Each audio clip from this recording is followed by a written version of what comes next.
Direction New York où cette ville vient d'autoriser la terramation. Il s'agit en fait de compostage humain plus écologique que la crémation ou l'inhumation. Les corps des défunts sont compostés via un processus organique naturel et deviennent alors de l'engrais.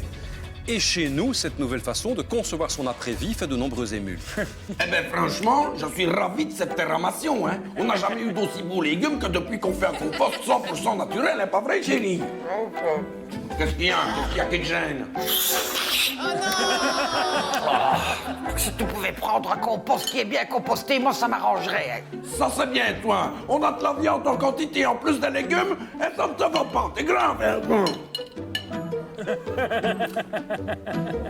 Il était quand même coriace, hein, ton grand-père. Coriace, mais savoureux. Voilà. Curieux phénomène, certaines personnes ont visiblement envie de klaxonner à côté d'un poste de police pour faire sortir sa femme du café. Ça n'est jamais une bonne idée. Avec 1,29 g d'alcool dans le sang, nos caméras étaient sur place. Hé! Allez, viens! Oh, vous croyez où, vous, ici? Dans ma voiture. Bougez-vous, je klaxonne, c'est pour appeler ma femme pour la faire sortir du café. Ils sont tous bourrés à l'intérieur, jamais vu des gens aussi bourrés. Non, non, non, hé, je vous arrête tout de suite, ça c'est le commissariat de police, monsieur. Le café, il est 3 maisons plus loin. Ah oui, là, le café. Et pourtant, ils ont l'air plus bourrés là que là, hein. Bon, allez, papier. Papier. Ciseaux. J'ai gagné. Allez, il y va. Allez, on va être par là. Allez, il y va. À votre service. Ça vous rappelle une anecdote, ça, Salvatore? Complètement, en fait, c'était l'été dernier. Je répète, en fait, dans un petit café-théâtre à Anderlecht. Et donc, j'avais terminé ma répétition, je sors avec ma guitare, et en face, il y a un bistrot.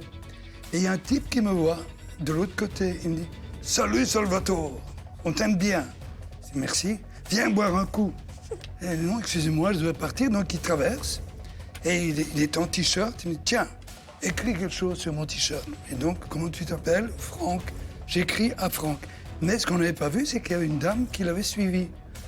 Et la dame vient me dire, écris Jenny de l'autre côté. Et moi, j'écris à Jenny, bise. Et Franck me dit, qu'est-ce que tu as écrit là? J'ai dit à Franck, amitié. Et de l'autre côté, ben, à Jenny, des bises. Mais qui c'est celle-là? Je ne la connais pas. Qu'est-ce que ma femme va dire? Ça, c'est très... Elle est vraie. Je vous jure qu'elle est vraie. Vous êtes responsable d'une dispute de couple. Ah ouais. Bon, on passe à notre bévue de presse, Jérôme. Notre bévue de presse. Une patiente hospitalisée débranche sa voisine. Son ventilateur faisait trop de bruit. Oh non. Alors, bon, Salvatore, ça m'y fait penser. Si David Jean-Maud fait trop de bruit, vous n'arriverez pas à le débrancher. Hein. Enfin, nous, en tout cas, on essaye depuis 7 ans, mais ça ne fonctionne pas. En tout cas, si cette patiente tue les gens qui la dérangent parce que certains font beaucoup de bruit en brassant de l'air, il va falloir mettre beaucoup de nos politiciens sous protection. Ça, c'est sûr. Un champ de maïs tatoué du visage de Lionel Messi en Argentine. Alors pour l'hommage, évidemment, il y a aussi celui de Diego Maradona dans un champ en Colombie, hein, forcément. Alors certains ont tenté la même chose avec le visage de Kylian Mbappé dans un champ de céréales en France, mais le projet a échoué et il fallait beaucoup trop de blé.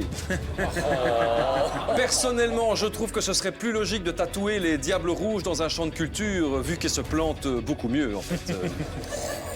Rallye de Monte-Carlo, un couple filmé en plein ébat sexuel par la caméra embarquée d'un pilote. C'est incroyable, le pilote croyait voir Monte-Carlo, il a vu Monte-Carla. Enfin, c'est incroyable. Enfin bon, aussi bien pour le pilote que pour l'homme, il vaut mieux qu'il n'y ait pas de rupture du frein. Oh là là. On a des scientifiques, dans la salle. Et enfin, la justice s'intéresse à une sculpture d'Arne Queens chez Lucien Donofrio. Alors, comment peut-on être sûr qu'elle soit bien d'Arne Queens?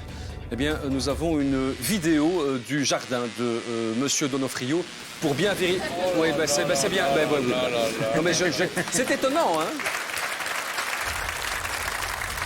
Bon, quelques brèves. Voici 2 exemples de rapidité augmentée.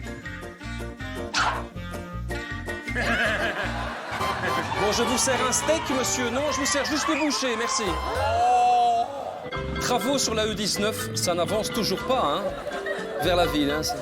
Résolution pour l'année 2023, surtout ne tentez pas ça.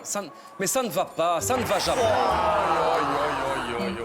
Aux États-Unis, un couple d'Américains a réalisé son rêve en se mariant dans un magasin Aldi.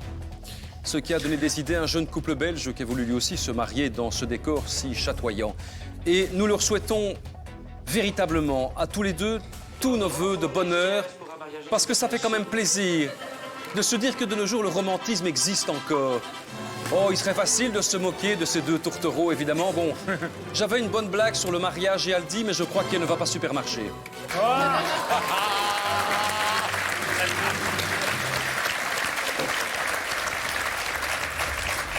Vous avez peut-être vu cette histoire incroyable d'une grand-mère canadienne qui s'est réveillée avec une météorite sur son oreiller. Elle avait traversé en fait le toit de sa maison. Un fait divers qui n'est apparemment pas un événement isolé. Je vous jure, monsieur l'agent, c'est une tragédie. Mon mari a reçu une météorite en plein dans la figure pendant qu'il dormait. Et il en est mort. Et vous êtes sûr que c'était une météorite? Mais oui, regardez. C'est arrivé le mois dernier à une autre dame. On n'est même plus en sécurité dans son lit. Oui, mais enfin bon, votre mari était quand même venu se plaindre pour dire que vous le molestiez. Vous êtes au courant de ça, quand même. Ce sont des balivernes. À mon âge, jamais je ne ferai de mal à une mouche. Dites, j'ai une bonne et une mauvaise nouvelle. Oh, c'est quoi la bonne? Ben écoutez, votre mari, on va le sauver, il n'est pas mort. Mais il ressemblera plus du tout à ça, par contre. Quoi? Il n'est pas mort? Alors c'est quoi la bonne enfin, la mauvaise nouvelle? Ben, c'est qu'on a retrouvé la météorite. Oh. Donc ça a traversé le toit, c'est tombé sur la tronche de votre mari. Oh, c'est pas de veine. Ah ben non, c'est pas de veine. Pour une fois qu'un martien balance une brique de chez Big Mat, juste sur la tronche de votre mari, c'est pas de veine, effectivement. Allez, on m'embarque tout ça ici. Allez, viens ici. Oh, mais lâchez-moi! La prochaine fois, je lui balance une soucoupe volante dans la gueule à ce vieux connard! Bon, ben, en tout cas, le Belge, c'est pas que dans le ventre qu'il a la brique. Décidément. Voilà donc pour ces premières actus en vrac de 2023. Livia, votre mariage idéal, vous, c'est pas dans un supermarché, hein, c'est comment? C'est pas de mariage en fait, Oh simplement. là là. Mais non, déjà là-bas je suis pas très mariage et en plus depuis plus d'1 an maintenant, en plus de la télé et de la radio, je travaille dans un cabinet d'avocats spécialisé dans les divorces. Ah oui. Donc je peux vous dire que ça fonctionne un peu comme un vaccin quoi. En plus, bah oui, on voit le prix d'une procédure de divorce qui parfois peut être énorme. Le mariage moyen en Belgique c'est 16 000 €, mais ça veut dire que ça peut monter très haut. Et alors on détient un record en 2019, la Belgique a le record du monde du nombre de divorces sur l'année 2019. 71% des mariages en 2019, enfin, il y avait 71% de mariages qui sont devenus des divorces. Ça fait beaucoup. En 2019, c'est pas si loin que ça. On est quand même encore à 45%. Presque un mariage. Donc il y en a sur deux. 30% qui n'ont pas encore compris, c'est ça? Qui n'ont pas encore compris. Oui, moi j'ai compris. Il n'y a pas de mariage. du C'est tout. un non définitif, jamais. Ah oui, non. Ok, c'est Ou noté, alors, c'est il enregistré. faudrait vraiment que je gagne une somme énorme d'argent, Ah, mais c'est ce juste serait plus pour financier. une grosse fête, quoi. D'accord. Et une belle robe. Et il faut Mais en pas le mari, on s'en fout. faut le mari aussi. Oui, enfin, ça... Il y a d'abord eu le fameux documentaire controversé sur Netflix. Depuis quelques jours maintenant, la sortie de son livre autobiographique qui fait pas mal de vagues. Le prince Harry n'en loupe pas une, pour le plus grand bonheur des fans de Potin, bien sûr. On va donc lui rendre hommage dans le premier cactus de la soirée.